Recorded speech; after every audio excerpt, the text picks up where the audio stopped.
അപ്പം ഞാൻ എൻ്റെ പതിവ് തെറ്റിച്ചില്ല. എല്ലാ ദിവസത്തെയും പോലെ തന്നെ വെളുപ്പിന് 7 മണിക്ക് എഴുന്നേറ്റിട്ടുണ്ട്. നമ്മുടെ മൂവർ സംഘം ഇവിടെ നിന്ന് ബ്രഷ് ചെയ്യണേണ്. ഇന്ന് സ്കൂളിലല്ലോ, ശിവരാത്രിയുടെ അവധി. ബ്രഷിംഗ് ഒക്കെ കഴിഞ്ഞിട്ട് ബ്രേക്ക്ഫാസ്റ്റ് കൊടുത്തു. തുമ്പിപ്പണിയിൽ നിന്ന് കുറുക്കാണ് കൊടുത്തത്.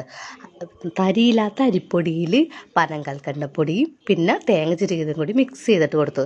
അവൾക്കത് ഭയങ്കര ഇഷ്ടമുണ്ട്. ഇടയ്ക്ക് അങ്ങനെ കൊടുക്കാറുണ്ട്. അപ്പോൾ ചേട്ടനും അനിയത്തിയും കൂടി ഇരുന്ന് TV കാണുകയാണ് ഫുഡൊക്കെ കഴിച്ചതിന് ശേഷം. എനിക്ക് പറമ്പിൽ കുറച്ച് പരിപാടി ഉണ്ടായിരുന്നു, വേറൊന്നുമല്ല. അപ്പച്ചന് അവിടെ മുളമരം നട്ടിട്ടുണ്ട്. അതിൻ്റെ ഇതൊക്കെ നീണ്ടു കിടക്കുന്ന ചില്ലകളൊക്കെ ഇങ്ങനെ വെട്ടിക്കളത്. അപ്പോൾ അവിടെ കുറച്ച് ചവറുണ്ടായിരുന്നു, അതൊക്കെ അടിച്ച് വാരി കത്തിക്കണമായിരുന്നു ഞങ്ങൾ. അത് കഴിഞ്ഞപ്പോഴത്തേക്കാണ് തുമ്പിനെ കാണാനില്ല എന്ന് പറഞ്ഞിട്ടൊരു ബഹളം.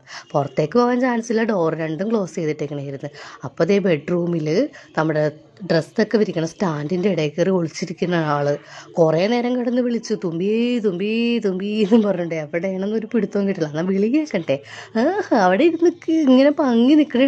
ഞാനിപ്പോൾ അവിടെ ഒരു അനക്കം കേട്ടപ്പോൾ നോക്കിയതാണ്. സത്യം പറയില്ല, കുറേ നേരം എൻ്റെ കിളി പോയിട്ടാ. പുറത്തേക്കും പോയിട്ടില്ല, വീടിൻ്റെ അകത്തുമില്ല. പിന്നെ കൊച്ചിതെങ്ങാട് പോയി. വാനിഷ് ഇൻ ദ ബ്യൂട്ടി, മാജിക്കിലൊക്കെ കാണിക്കില്ല, വാനിഷ് ഇൻ ദ ബ്യൂട്ടി, അതേപോലെ ആയിപ്പോയെന്ന് കരുതി. എന്നാൽ കൂടെ ഉണ്ടായിരുന്ന ചേട്ടനാ TV വെച്ചാൽ പിന്നെ അവൻ ആ ലോകത്താണ്. കാർട്ടൂൺ ആണെങ്കിൽ പിന്നെ പറയണ്ടല്ല, കാർട്ടൂണേ അവൻ വെക്കാറുള്ളൂ. അങ്ങനെ തുമ്പിപ്പെണ്ണിനെ കണ്ടു കിട്ടി. അവനിട്ട് 2 ചീത്തയും പറഞ്ഞ്. ഞാനല്ല പറഞ്ഞത്, അപ്പാപ്പനാ പറഞ്ഞത്. അപ്പാപ്പന അന്നേരം പുറത്തേക്ക് പാല് പിടിക്കാനും പോയിച്ച് വന്നേരപ്പോൾ അവന് വയറ് നിറച്ച് കിട്ടി. അതെന്താകട്ടെ, അങ്ങനെ എന്തായാലും നമ്മുടെ പൊന്നിനെ കിട്ടിയല്ലോ, അത് മതി.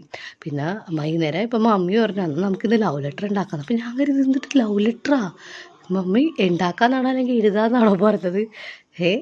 അപ്പോൾ മമ്മി ആശ്ചര്യത്തോടു കൂടി നോക്കി, എഴുതാനാ ലവ് ലെറ്റർ എന്ന് വെച്ചാൽ എന്താണെന്നറിയുമോ എന്ന് വെച്ചാൽ പറഞ്ഞു. അത് നിന്നെ പറഞ്ഞ് പഠിപ്പിക്കേണ്ട ആവശ്യമില്ലല്ലോ, പണ്ട് നീ എൻ്റെ മോന് കുറേ കൊടുത്തിട്ടുള്ളതല്ലേ എന്ന് പറഞ്ഞ്.